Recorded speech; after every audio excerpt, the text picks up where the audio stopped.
When I was a kid, I used to love to write. I'd sit at my desk at school and I'd dream up a story filled with fanciful characters who'd overcome unbelievable obstacles to achieve astonishing feats.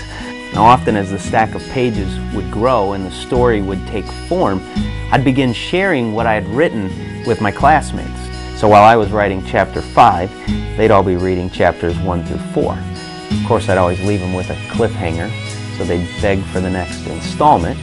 And each time I'd deliver more twists and turns, taking the adventure to new heights. Now, obviously, to develop these stories, I was relying heavily on my creativity and some inspiration. And for me, that usually came as I would stare at the blank page in front of me. I'd open my journal and I'd wait with anticipation for this idea, for this concept to hit me. It was as if in that moment the entire world was new to me.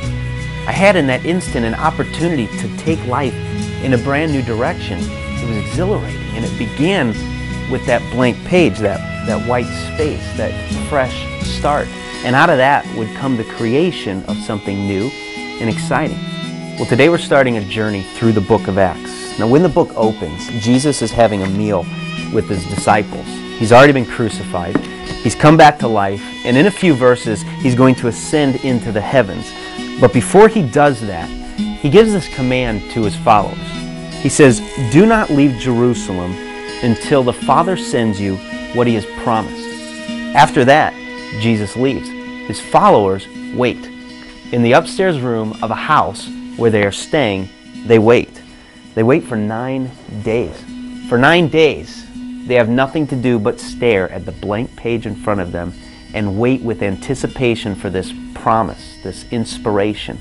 They wait for the story to be written. They wait for God to show up. And then on day 10, it happens.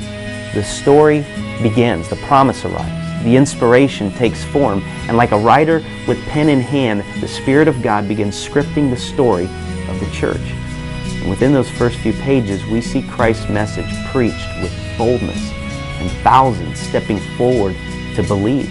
We see miracles. We see martyrs. We see twists and turns and cliffhangers that keep us begging for the next installment. And too often what we don't see is that this is not only a story that we're reading, it's a story that we are living. Because the moment you give your life to Christ, you become the church. And everything you read about in Acts becomes available to you right now. Because the writer is still writing. And with each new generation, another page is being turned and an entirely new white space is being made available for the adventure to reach new heights, for further creativity to flourish, for another outpouring of divine inspiration to be given. But it all starts with the blank page, with the white space, with the fresh start, and out of that, an opportunity for something new and exciting. Do not leave Jerusalem until my Father sends you what he has promised. I just wonder what story God wants to write on our page in this time, in this year, in this moment.